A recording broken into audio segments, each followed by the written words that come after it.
అంతే కొన్ని విషయాలు మాత్రమే నేను చెప్తాను. మిగిలిన వాటికి నేను వదిలిన వాటికి మీరు ప్రశ్నలు వేసి తెలుసుకోవాలి. కొన్ని ఇంపార్టెంట్ నేనేమనుకున్నానో ఇంపార్టెంట్ వాటి మాత్రం చెప్తాను. ఇక్కడ మొట్టమొదటిది యోగా అనే దానికి ఒక ఫ్రెష్ డెఫినేషన్, మోడర్న్ డెఫినేషన్. ఈ కాలానికి తగినట్టుగా వాళ్ళు యోగా అనే పదానికి అర్థం చేశారు. పూర్వకాలం మనం యోగా అన్నట్లయితే హరే పద ఆత్మరాప్తో జీవాత్మ పరమాత్మ ఐక్యత అని చెప్తాం. అంటే అక్కడ జీవాత్మ అంటేనే అర్థం కాదు, పరమాత్మ అంటేనే అర్థం కాదు, ఐక్యత అంటే అర్థం అర్థం కాదు, రెండు అర్థం కూర్చోం. ఈ డెఫినేషన్ అట్లా కాదు. ఇది ఇట్ మేక్స్ మనం ప్రక్రియకు సహాయం చేస్తుంది. అంటే యూజ్ అంటే చేయడం, దేంతో చేయడము, మనం మానసికంగా ఒక ఉద్దేశాన్ని ఏర్పడుతున్నాం. ఎయిమ్ అంటాం మనం. Mental aim. మానసికంగా మన యోగ్యతను బట్టి, మన సంస్కరణకు బట్టి ఒక ఉద్దేశాన్ని నిర్మించుకుంటాం. వాళ్ళ యోగ్యత సంసారం తక్కువ సంవత్సరం ఉండేవాళ్ళు ఒక ఇల్లు కట్టుకుని హాయిగా పట్టుకురాము అనుకుంటారు. దాన్ని ఆలోచన చేసి ఇల్లు కడతారు. అప్పుడు ఇంకా పెద్దవాళ్ళు ఇంకా అలాగే ఇంకా నా తత్వం ఏమిటి, నా రియాలిటీ ఏమిటి అని కొంతమంది ఆలోచిస్తారు. నేనెవరు దాన్ని పట్టుకుని ఆలోచించారు. కట్టగలబట్టి తను దాని గురించి తెలుసుకుంటారు. అంటే ఈ యూజ్ అనే పదాన్ని ఇక్కడ ఏ విధంగా ఉపయోగించుకున్నట్టయితే identifying with his own aim, ఏమి సాధించాలి అని అనుకుంటారో దానితో ఐక్యం. అది యోగము. అది ఐక్యతనే, ఇది ఐక్యత. జీవాత్మ పరమాత్మ ఐక్యత యోగమేనే. ఇక్కడ ఏ ఉద్దేశాన్ని, జీవన ఉద్దేశాన్ని మనం అనుకున్నాం, ఏం తెలుసుకోవాలనుకున్నాం, దాన్ని స్వప్రయత్నం ద్వారా దానితో ఐక్యం కావాలి. దాంతో ఐక్యము కావటం అన్నట్టయితే పరిపూర్ణంగా దాన్ని అర్థం చేసుకుని నాదిగా తెలివిగా చేసుకోవాలి. ఇల్లు కట్టాలనుకుంటే ఇల్లు నాది అంతే. ఆత్మజ్ఞానం పొందాలంటే ఆ జ్ఞానం నాది. అది ఒకటి కావాలి. తన ఉద్దేశంతో ఐక్యం కావటం ప్రప్రథమైంది. అంటే ఇక్కడ ఈ సందర్భానికి ఏమిటి అనుకున్నట్టయితే ఆ డెఫినేషన్ ఏ విధంగా అప్లై చేయాలన్నట్టయితే మనం రీజనరేషన్, మానవ జాతి కళ్యాణం కోసం ప్రయత్నం చేసినప్పుడు మొట్టమొదట మన మనసు రీజనరేట్ కావాలి, శుద్ధం కావాలి. శుద్ధమైన తర్వాత నెక్స్ట్ స్టెప్ మానవ కళ్యాణం ప్రయత్నం చేయడంలో మనకు సాధ్యమవుతుంది. ఆ ఉద్దేశంతో మనం ఐక్యమవుతాం. అది నేను ఒకటే. మొట్టమొదట లాస్ట్ పదం అదే మాట చెప్తాను. మొట్టమొదటి పదం అంటే లాస్ట్ అదే. అది కన్ఫ్యూజన్ అలాగే ఉంటుంది. మొట్టమొదట మన మనసు శుద్ధమైనట్టయితే అందులో శాంతి సౌఖ్యము స్థిరమైనట్టయితే పరులకు శాంతి సౌఖ్యాన్ని ఇవ్వడానికి సాధ్యమవుతుంది. సో యోగము ప్రారంభం చేసేటప్పుడు నాతో ప్రారంభమవుతుంది. నేను శుద్ధం కావాలి.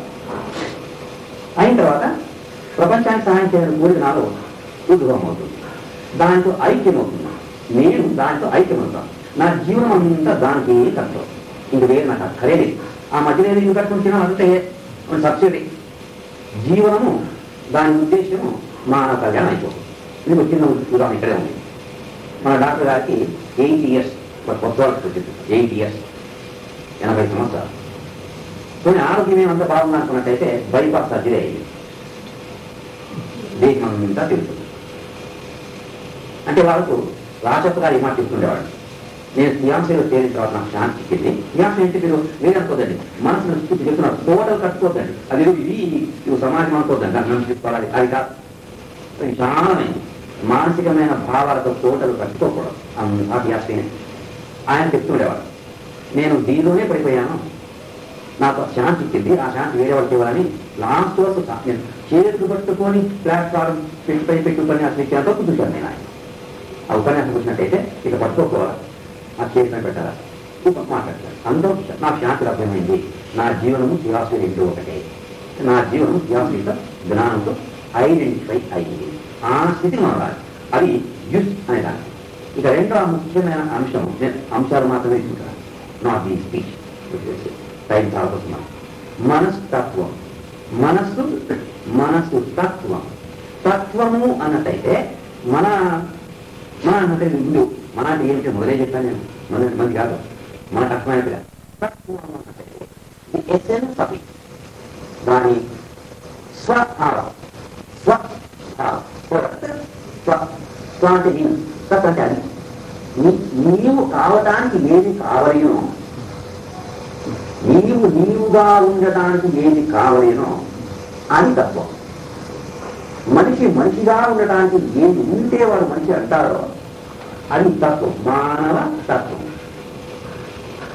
దేవుడు అని అనడానికి ఏమి ఉంటే దేవుడు అంటాడో, ఏది లేకపోతే దేవుడు కాడో అది దైవ తత్వం. నీళ్లు అంటే అదే ఉండాలి కదా. రాళ్ళ నీళ్ళు అంటామా, అగ్ని నీళ్ళు అంటామా? అగ్నికి ఏది ఉంటే అగ్ని అంటామో అది అగ్ని తత్వం. జలమునకు ఏది ఉంటే జలం అంటామో అది జల తత్వం. అర్థమైంది తత్వం అంటే. ఇంక మనకు డౌట్ వచ్చింది, మన సమస్య డౌట్ రాలేదు. తత్వము the quintessence of existence of a separate entity. Quintessence of existence of separate entity. Entity separate ఎక్కువ ఉంటుంది, నీళ్ళు వేరే అగ్ని వేరే ఉంటుంది. అంతా కలిస్తే బ్రహ్మ అంటాం. అడుగు మనకి సత్యానికి. అగ్ని అగ్నిగా ఉండాలంటే ఏమి ఉండాలి? దహించే శక్తి ఉండాలి. వాయువు అంటే ఏమి ఉండాలి? ఏర్పడిపోయి ఏదో శక్తి ఉండాలి. అది quintessence of its existence as a separate entity. అగ్నిగా సపరేట్ ఎంటిటీగా ఉండాలంటే దాని అగ్ని తత్వం అందులో ఉండాలి. ఇది తత్వం. మనకు మనస్తత్వం అంటే ఏంటి? ఇప్పుడు మనకు ఆ పదాలు వింటూ మందులు మాత్రాలు వచ్చి అర్థం చేసుకునే కాదు. మంద ఉందా అని ప్రశ్న వేసుకుంటూ ఉండాలి. మనః తత్వము, మనస్తత్వము అంటే బుద్ధి వైపు ప్రవహించుటే దాని తత్వం. ఇక్కడ బుద్ధి అంటే ఇండివిజువల్స్ హైయర్ స్టేజ్. మనం ఆర్గనైజర్ తీసుకోవడం లేదు. బుద్ధి అని ఒకప్పుడు బుద్ధి అనడానికి ఇండివిజువాలిటీ అంటే జీవాత్మని అర్థంలో కూడా మనం తీసుకుంటాం. వాళ్ళన్నారు డాక్టర్ గారు దీన్ని అనేక అర్థం చేసుకుంటారు. ఆ వైపు ప్రవహించాలి. దీంట్లో దీన్ని ఆత్మబుద్ధి ప్రసాదయం అంటాడు. ఆత్మబుద్ధి ప్రసాదయం. ఇక్కడ ఆత్మ అంటే బుద్ధి. ఆ గీతలో ఆత్మ అంటే బుద్ధి, బుద్ధి అంటే మనసు. బుద్ధిలో ఒకటి. మనసు బుద్ధి వైపు ప్రవహించినప్పుడు ఈ ప్రాపంచిక విషయాలపైన ప్రవహించకుండా ఉండినప్పుడు కలిగే ఒక తృప్తి, ప్రసాద. ఆత్మ వీటి అశాంతి, అది కావాలి ఇది కావాలంటే అశాంతి. ఆ మనసు ఇక్కడ ప్రవహించుకుంటే అది లోయరమైన మనం. అది ఆత్మ వైపు ప్రసరించినప్పుడు, బుద్ధి వైపు ప్రసరించినప్పుడు, దాని యొక్క లైట్ ఇది స్వీకరించినప్పుడు, when it is illumined by the light of intellect or when it is illumined by the light of atma, in illumined mind, దానికి శాంతి అందులో ప్రవహించినప్పుడు అది ఈ వైపు రాకుండా, అంటే స్థూల వస్తువులపై రాకుండా ఆత్మ వైపు ప్రవహిస్తూ ఉంటుంది. కాబట్టి ప్రశాంతంగా ఉంటుంది. ఆత్మ బుద్ధి ప్రసాదయం. ఈ మనసు యొక్క నిజమైన తత్వము బుద్ధి వైపు, ఆత్మ వైపు ప్రవహిస్తుంది. అలా కాకపోయినట్టయితే దాని స్వభావాన్ని పోగొట్టుకుంటుంది, వికార స్వరూపాన్ని కొట్టుకుంటుంది. ఏ వస్తువు వికార స్వరూపము పొందినా దుఃఖం తప్పదు. మన శరీరమే వికార స్వరూపం పొందే దుఃఖం వస్తుంది. ఎట్లా ఉందో అట్లా ఉండకుండా ఏదో ఆయన ముఖం మీద పడి మనసు వికారమైతే దుఃఖం వచ్చేదా? అన్ని వికారాలు అంతేనే. ఏది ఎట్లుంటే అట్లా బాగుంటుంది, కానీ వికార స్వరూపం ఆనందం ఉండదు. మనస్సు బుద్ధి వైపు ప్రవహించడం దాని సహజ స్వభావం, తత్వము. వస్తువు వైపు ప్రవహించినట్టయితే అది వికార స్వరూపం ఉంది, లోయర్ మైండ్ అనిపించుకొని, అల్ప మనస్సు అనిపించుకొని, ఆ వస్తువు యొక్క రూపాన్ని పొంది దుఃఖాన్ని కారణమవుతుంది. అది వస్తువు పైన పడినప్పుడు గ్రహ అంటాం. అదే ఆకారానికి ఉంటుంది. ఏ వస్తువు పైన పడుతుందో ఆ ఆకారానికి ఉంటుంది. Identify system with thing it seeks. ఆ దుఃఖాన్ని అనుభవిస్తుంది. ఇది మనస్తత్వం. ఆ వైపు వెళ్ళే మనస్సు. దీనికి మనం కోటలు కట్టకూడదు, దీనికి సిస్టమ్స్ ఏర్పరచకూడదు. నేను హిందూ, లేదా నేను క్రిస్టియన్, లేదా ఈ సమాజాన్ని నేను పొందినాను. ఒక్క ఈ థియోసాఫికల్ సొసైటీ అనుకున్నప్పుడు ఈ విషయాలు వచ్చినప్పుడు కృష్ణాది సాధారణంగా జ్ఞాపకం వస్తుంటారు. కృష్ణాది అంటే జిడ్డు కృష్ణమూర్తి. ఈ థియోసాఫికల్ సొసైటీ ప్రోడక్ట్ అని చెప్పవచ్చు. యానివర్సరీ లెగ్ బీటరు లేకపోతే దేవుడు అనుకుంటే వస్తుంది అనుకోండి. మనం ఈ వ్యాపారిగా అనుకుందాం, మనం అంత డీప్గా పోయి అక్కర్లేదు. కృష్ణాది మాకు లేదు. థియోసాఫికల్ సొసైటీనే ఆయన కృష్ణాదిగా తయారు చేసింది. అయితే కట్టగడపట ఆయన ఈ సమాజానికి బద్ధులు కాలేదు. ఎందుకు కాలేదు ఉన్నట్టయితే సమాజానికి ఒక సిస్టమ్ బద్ధులైనట్టయితే ప్రపంచానికి చేయడం కష్టం అవుతుంది. జగద్గురు కాబట్టి కొంచెం కష్టం అవుతుంది. ఇతరులు జగద్గురుగా స్వీకరించారు. అందుకని ప్రపంచ క్షేమం కోసము తన బంధాలను తెరించుకోవాల్సి వచ్చింది. ఈ went beyond all systems and became independent soul, free mind. చాలా స్వతంత్రంగా ప్రపంచానికి సేవ చేస్తూ వచ్చారు. మనం కోటలు కట్టుకోకూడదు. మనసు ద్వారా కోటలు కట్టుకోవడం అంటే కొంచెం వివరించుకోవాలి, లేకపోతే మన సాధన కష్టమవుతుంది. దీన్ని ఇంకో సందర్భంలో శీలవ్రత పరామర్శాన్ని కూడా అంటారు. అంటే ఒక ఎగ్జాంపుల్ మాత్రమే. నేను రాముడి పూజ చేయకపోయినట్టయితే నాకు శాంతి చిక్కదు అని అనుకోవాలి. రాముని పూజ చేస్తే చాలా చిక్కులు మంచిదే, చేయకపోతే చిక్కలు అనుకోవటం సాహసం. అది కొంచెం డిస్టర్బ్ అయినప్పుడు ఇంకా శాంతి వస్తుంది. ఇప్పుడు డాక్టర్ గారు అన్నారు ఇది నో డెఫినేషన్, మీరు డిఫర్ కావచ్చు అని. నేను కొంచెం అట్లా అంటాను నాది అని. ఎక్కడ అశాంతి ఉంది అక్కడ జ్ఞానం లేదు, ఎక్కడ అశాంతి ఉంది అక్కడ పూర్ణ జ్ఞానం లేదు. త్యాగరాజైనా సరే విగ్రహాల పై తర్వాత ఏడ్చాడు అంటే ఆత్మజ్ఞానం పరిపూర్ణత లేదు. ఆత్మజ్ఞానం వచ్చిన తర్వాత అది ఉండదు. విగ్రహానికే మనసు చుట్టుకోకూడదు, అది ఒక సాహసం. గట్టి ఉపల్లి ఆంజనేయ తాత శివుడు ప్రత్యక్షమయ్యాడు. శివుడు ప్రత్యక్షమైన తర్వాత ఆయనకు నువ్వు గురువును స్వీకరించి ఆత్మజ్ఞానం పొందు అన్నాడు. ఆశ్చర్యం. శివుడే ప్రత్యక్షమైన తర్వాత ఆత్మజ్ఞానం ఏమిటి అంటే శివుడు అనేది ఒక సాహసం, అది బంధిస్తుంది. శివుడు కనిపించకపోతే ఏడుస్తాడు. ఉదయం పూట శివుడు పూజ చేయకపోతే ఏడుస్తాడు, ఆ లింగం సంపకపోతే ఏడుస్తాడు. ఇదంతా అజ్ఞానం. ఎప్పుడు మనసు ప్రశాంతంగా ఉండాలి. ఆత్మబుద్ధి ప్రసాదయం ప్రసాదే సర్వదుఃఖానం అనస్యోపజాయతే. ఏ పరిస్థితిలోనా మనస్సు ప్రశాంతంగా ఉండే స్థితి మనకు సాధించినట్టయితే అది బుద్ధి వైపు పోతుంది. దానికి థాట్ ఫామ్స్ అంటే తత్వంశ మానసికమైన ఒక రూపానికి బద్ధమై ఉంటుంది. బద్ధ మనస్సు కాదు, ఫ్రీ మైండ్, స్వరాజ్యం పొందినటువంటి మైండ్ ఎక్కడ పోయినా ప్రశాంతంగా ఉంటుంది. అది మనలెవరికి డాక్టర్ గారు మొదలై అనుకున్నాను, నేను ఇంత సంవత్సరం సాధన చేయడానికి అనుకూలంగా మాట్లాడాలి అన్నాను. కానీ వాళ్ళు పైకి వెళ్ళిపోయి వాళ్ళు దిగరు, ఎక్కడ దిగుతారు, మనకు దిగడం చాలా కష్టం. నేను తిండి తింటాను వాళ్ళు కాదు. ఆ మాట అంటే వాళ్ళు చెప్పేది వాళ్ళు అక్కడే ఉంటాను, ఎందుకు మనకు దిగాలి ఏమిటి అన్నట్టయితే ఉపన్యాసం విన్నాం 5 రోజులు 6 రోజులు అయితే నేను ఇంకా పిచ్చి రేపు శాంతంగా ఉంటాను, ఇంటికి పోతాను. లేట్గా వస్తుంది కదా దీని 12 గంటలకు వస్తాను. ఏం లేట్గా వస్తే ఎటువంటి ఉపన్యాసం పెట్టాను అంటే నేను ఉపన్యాసానికి పోయితే మంచి పని పోయితే కాదంటావా అనేది ఒక ప్లాట్ఫామ్. ఏం ప్లాట్ఫామ్ అంటే ఇక్కడ నేను చేసిన పని మంచిది, దాన్ని నేను చర్చలు అనుకోవడం అనేది ప్లాట్ఫామ్ అంటే ఇంకేం లేదు. ఏదో ఒక కల్పన చేసుకుంటాను, అది మనం బంధిస్తాం. భక్తులు భార్య ఏమి అనకూడదు, భార్యకారుడు భక్తులు మొక్కకూడదు. పురాణాలు ఎంతో మంది భార్య కల్పన వాడు మొక్కకూడదు. ఇది ఒక ప్లాట్ఫామ్. ప్లాట్ఫామ్ ఉంటే తప్పు లేదు, దానికి బద్ధం ఉంటే తప్పు. తోట కట్టుకుంటే తప్పు లేదు, దానికి వాకింగ్ లేకుంటే తప్పు. తోట ప్రొటెక్ట్ చేస్తుంది. ఆ ప్రొటెక్ట్ చేసి నాశనం చేసినట్టయితే శత్రువులు వచ్చినప్పుడు ప్లాట్ఫామ్ ఉండాలి. వాడు పోయిన తర్వాత గేట్ తీసుకొని బయటపోవాలి. బోగొట్టు కూడా చేసుకోవాల్సి వస్తే. But we must be the master of the house, not the slave of the house. ఆ తోటతో అధికారిగా ఉండాల్సిందే కానీ రాజుగా ఉండాల్సిందే కానీ దానిలో బద్ధమై ఉండకూడదు. చూడు, ఒక రాజును తీసుకొని పోయి ఇంకో కోట్లో పెట్టి బోల్ట్ వేస్తే అది ప్రిజన్ అవుతుంది, అవునా? ఆ కోటలో ఆ రాజు ఉంటే అది ప్రిజన్ అయ్యేది. వాడు కోటలోనే ఉంటాడు, వీడు కోటలోనే ఉంటాడు. ఒకరికి అది ఇల్లు అవుతుంది, ఇంకొకరికి ప్రిజన్ అవుతుంది కదా. చిన్న పిల్లలు పొద్దున్నే వాక్ చేసి బయట వాక్ కావాలంటే బోల్ట్ వేసినట్టయితే అది ప్రిజన్, వాడి లేదు, నీ ఇల్లు వాడికి. అది వాడికి జమ బాగా ఎందుకంటే మామూలు చూసింటుంది మొత్తం లేఖన వాకి అంటారు వాడు. అది ప్రిజన్ వాడికి. ప్లాట్ఫామ్కు మనము I think doctor has to agree. You can have platforms but you must not imprison in the platform. ఎందుకంటే రాముడు అనే దేవుడు అనుకుని సాధన చేస్తే మన శ్రీకాసం తప్పేం లేదు. కానీ రాముడే దేవుడు, ఇంకోటి దేవుడు కాదు అనుకుంటే తొందరైపోతుంది. వాళ్ళు చదివి గురించి చెప్పారు. అల్లా దేవుడు అనుకొని ఆ అల్లా దేవుడితో ఎంతమందిని చంపినా నష్టం లేదు, పుణ్యం అవుతుందని వాళ్ళు ఎంత సాధన చేస్తున్నారు. అది ప్లాట్ఫామ్. అలా చేయకూడదు, మనస్తత్వం అలా ఉండకూడదు.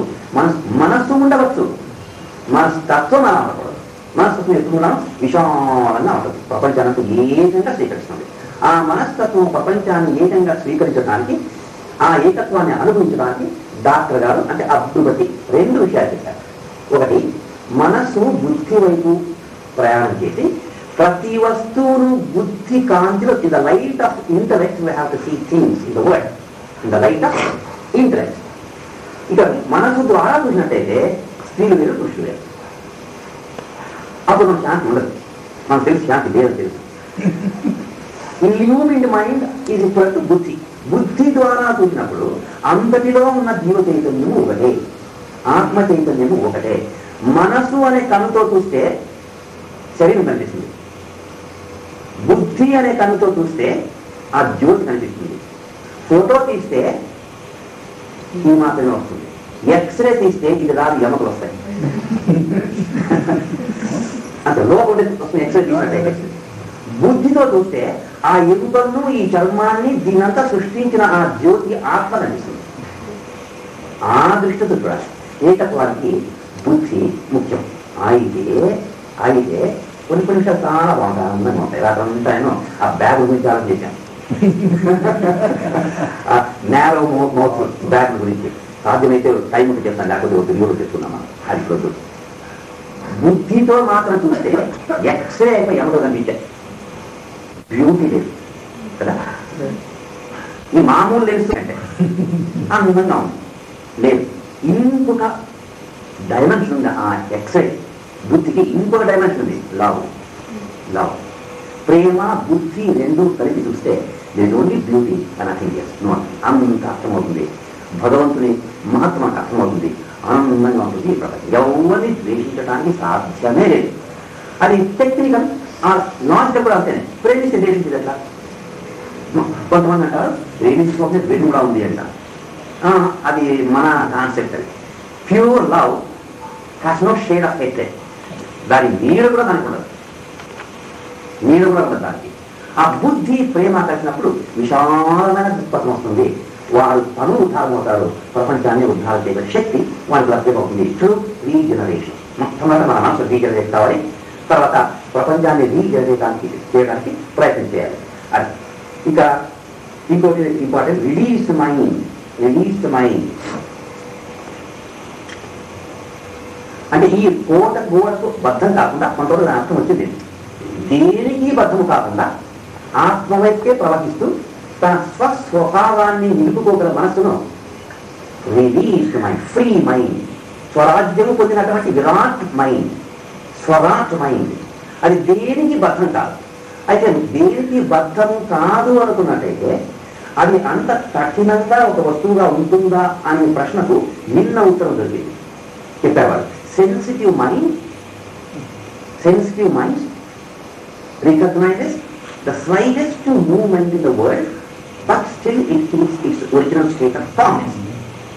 That's yesterday we thought. ఈ మనస్సు సెన్సిటివ్ ఫ్రీ మైండ్ అంటే స్వరాజ్యంగా ఉన్న మనస్సు, దేనికి అంటుకోని మనస్సు. అయితే ఈ భావాలు దానికి ఉండవా, దయా దాక్షిణ్యం ఉండదా అన్నట్టయితే దానికి ఇంకా ఎక్కువగా ఉంటుంది. ఒక పిల్లవాడు ఆ సైకిల్ తగిలి కింద పడిపోయినట్టయితే థియాసఫీ తెలియకుండా ఉండేవాడు చూసి అయ్యో పాపం అని ఎంత అంటాడో, థియాసఫీ తెలిసిన వాడు అంతకంటే ఎక్కువ పరిగెత్తిపోయి పడేస్తాడు. జ్ఞాని కరుణ లేని మనిషి కాదు, మాస్టర్స్ అలాగే. జ్ఞాని కరుణ లేని మనసు కాదు. డిటాచ్ మైండ్ అన్నట్టయితే కరుణ లేకుండా పరిగెత్తాడు. వాడు ఇంకా ఎక్కువ సెన్సిటివ్గా ఉంటాడు, చాలా ఎవరికి తొందరగా చేయడు. ఎందుకు ఎవరికి తొందర చేయడున్నట్టయితే మీకు మాకు అనుభవం అయ్యేది, ఎవరికైనా తొందర కలిగితే మనకు బాధ కలుగుతుంది అనే అనుభవం మనకు అయ్యే. చిన్న పక్షులు మన బిడ్డలు ఏమైనా ఏడుతుంటే వాడికంటే ఎక్కువగా మనం బాధపడతాం.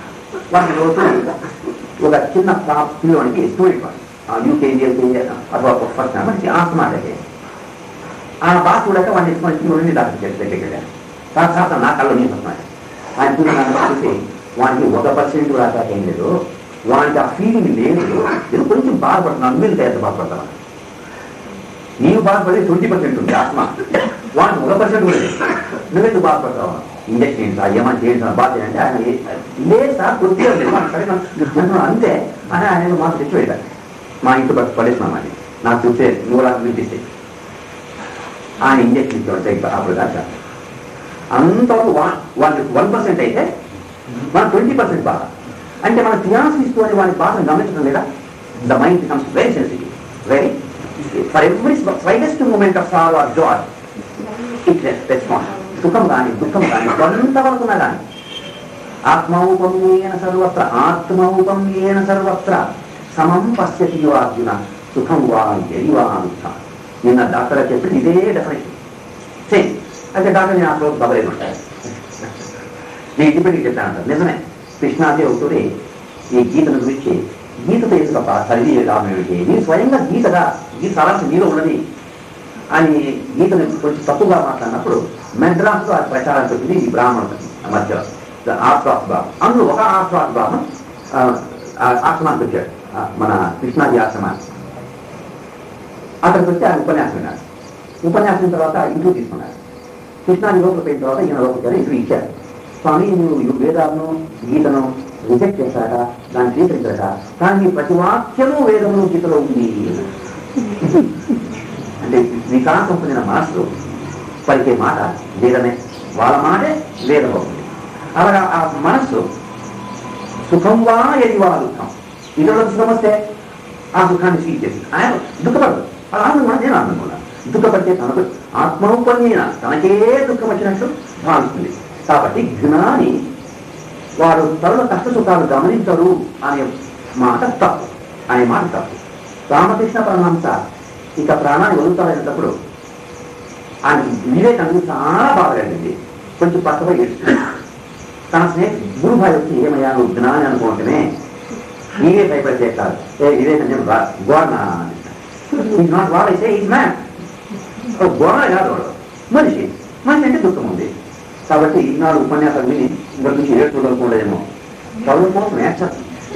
ఏడ్చకపోతే ఎట్లా గుండెలో చెప్పిన ఆ దుఃఖం అంటాను. ఏడ్చాలి అంటే ఏడ్చాలంటే స్వార్థం కోసం కాదు, పరార్థం కోసం మనం బాధపడాలి, ఇతరుల కోసం బాధపడాలి. అది రిలీజమై యొక్క విషయం. అది ఇక డెమోక్రసీ ఇన్ అకల్టిజం ఇది వెరీ బ్యూటిఫుల్ థాట్. ఈ అకల్టిజం అన్నట్టయితే మన బాహ్య ప్రపంచములో బతుకు కావలసిన జ్ఞానం పొందటం కాదు, అది ఎంపెరికల్ నాలెడ్జ్. ఎంపెరికల్ నాలెడ్జ్ అది nominal knowledge, nominal and nominal. Empirical worldly knowledge, ప్రాపంచికమైన జ్ఞానం. మనం ఎన్ని డిగ్రీలు పొందినా ఎంత చేసినా మన సుఖం కోసమే పనికొస్తుంది. పనులు కాదు, నీ డిగ్రీ నాకు పనికొచ్చినా నా డిగ్రీ నీకు పని, నీవు నాకు పనికొచ్చినా నా ఇది నీకు పనికొచ్చినా నీ గురించి సుఖపడడానికి పనికొస్తుంది. అంటే కొంచెం బాగా బతకచ్చు అంటే స్టైలిష్గా బతకచ్చు, అంతకంటే ఏం మాత్రం లేదు. ఎక్కడ బతికినా ఉంటాయి స్టైలిష్గా బతకచ్చు. అది డెమోక్రసీ. అదందరూ చదువుకోవచ్చు, ఇప్పుడు అందరూ నేర్చుకోవాలి. అదే డెమోక్రసీ అకల్ట్ పవర్కు ఉంది. Occult knowledge. అకల్ట్ నాలెడ్జ్ అంటే ఏంటి? దీన్ని ఇంకో రకంగా మిస్టిక్ నాలెడ్జ్ అంటారు, మిస్టిక్ ఎక్స్పీరియన్స్ అంటారు, శైవులు అనుభవ స్థితి అంటారు. అనుభవం మంటకం అయినా కదా శైవులు అనుభవ మంటకం అంటారు. అంటే వాళ్ళు ఈ బాహ్య ప్రపంచంలోని నాలెడ్జ్నే కాకుండా ఆంతరిక ప్రపంచంలోని రహస్యాన్ని తెలుసుకోవాలి. రహస్యాన్ని వాళ్ళు బాహ్య ప్రపంచం రహస్యం వాళ్ళకి అక్కర్లేదు. అంటే ఒక ఉదాహరణ చెప్పాలంటే ఈ ఎంపెరికల్ నాలెడ్జ్, ఈ బాహ్య ప్రపంచ జ్ఞానం మనవాడు అది అంత గోల్పడినట్టు అది వెనకటి యాడమ్ కదా జ్ఞాపకం వస్తుంది. అది మళ్ళీ చెప్తున్నాం. యాడమ్ ఒరిజినల్గా అక్కడ నాలెడ్జ్. ఎప్పుడైతే డ్రెస్ వేస్తున్నాడో ఎంపెరికల్ నాలెడ్జ్. అండ్ ఈ ఎంపెరికల్ నాలెడ్జ్ సాల్వ్ గేమ్ ఇది పోయింది సత్యం. అది కొంచెం ఫ్లాష్ కానీ ఎంపెరికల్ నాలెడ్జ్ ఉన్నవాడు స్మార్ట్గా డ్రెస్ చేసుకుంటారు. అలాగే ఉండాలి, ఆ సందర్భాన్ని బట్టి ఉండాలి. ఎట్లా డ్రెస్ చేసుకోవద్దు, ఇంటికొచ్చి బట్టలు లేకుండా కూర్చోవద్దు, ఇంట్లో ఇచ్చుకోవచ్చు. సరే కరెక్ట్. అది మారి ఈ ప్రాపంచిక నాలెడ్జ్ ఆ మెచ్యూరిటీ పండి ఒక్కమారు మనకి ఆత్మదర్శనమైనట్లయితే అన్ని డ్రెస్ అది అట్లే రాకపోతుంది. మరో సెకండ్ డ్రెస్ వేసుకోవాలి. రమణమట్లాగా ఉన్న లంగోటి తప్పితే ఇంకోటి లేదు. అంటే ఇక్కడ వాని ప్రజ్ఞ ఆ గుప్త ప్రపంచంలో ఆనందంగా ఉంది కాబట్టి ఈ బాహ్య ప్రపంచమే కానందానికి వాడు వదలడు. బాహ్య ప్రపంచ నాలెడ్జ్, జ్ఞానము, ఆనందము ప్రతి వాణి